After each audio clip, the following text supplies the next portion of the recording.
Good morning, students. Open your English treasure book.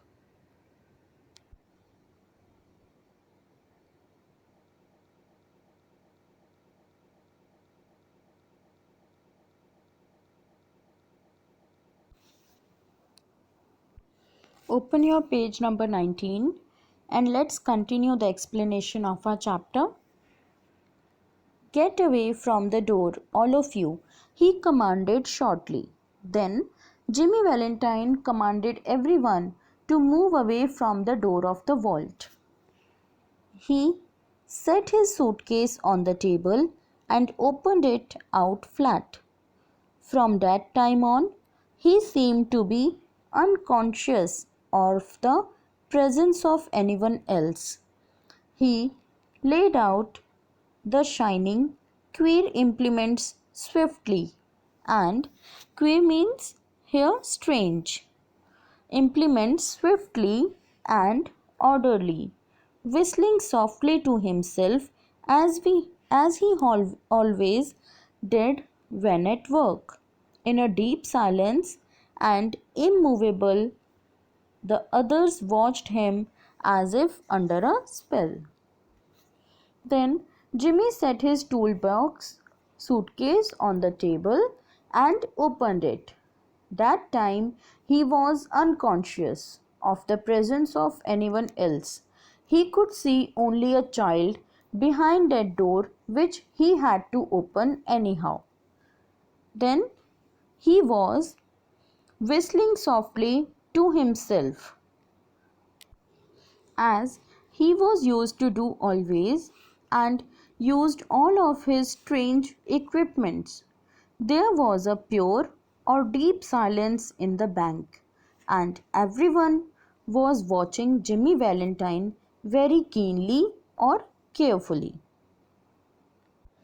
In a minute, Jimmy's pet drill was biting smoothly into the steel door. In 10 minutes, breaking his own burglarious record, he threw back the bolts and opened the door.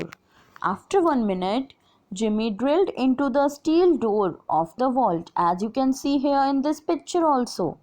And after 10 minutes, he himself broke his own burglarious record, means his all previous robbery records. He removed all the bolts from the door and opened it. Agatha almost collapsed. Collapsed means having fallen down and became unconscious, but safe, was gathered into her mother's arms. As the door broke, Agatha came out unconsciously in her mother's arms. Jimmy Valentine put his coat and walked outside the railings towards the front door. As he went, he thought he heard a faraway voice that he once knew call Ralph, but he never hesitated. After this, Jimmy arranges his toolbox and recollects all the tools from the table and put on his coat again and walked outside the bank towards the front door of the Elmore Bank.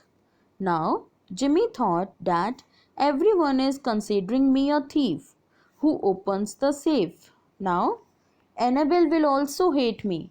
Everyone here in Elmore will disrespect me now that I betrayed them all.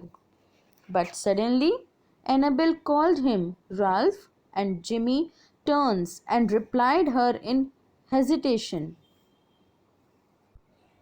At the door, a big man stood somewhat in his way. Now, Jimmy was thinking in his mind that now she will also scold him, that he did not told her about her past profession or business. But then he saw Ben Price. Ben Price was stood at the railings of the bank, waiting for Jimmy. "Hello, Ben," said Jimmy, still with his strange smile. "Got around at last, have you? Well, let's go. I don't know that it makes such difference now." Jimmy himself goes to the Ben Price and said him, "Hello, Ben."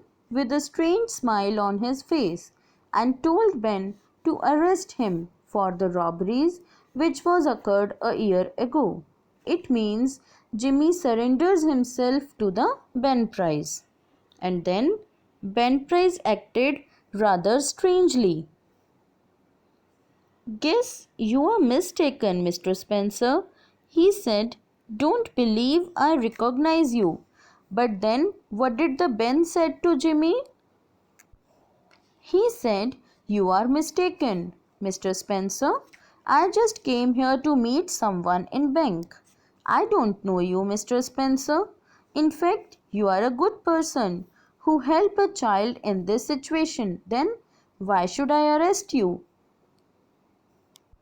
And Ben Price turned and strolled down the street. And here strolled means walk in a leisurely way. Then Ben Price moved out of the bank and strolled down the street happily. That finally this case is closed as Jimmy has changed completely. Now he is Ralph D. Spencer, a businessman. Now here we come to an end of our chapter. If you all have any query or any doubt, you can contact me. Students, read this chapter again from your books. Thank you, children.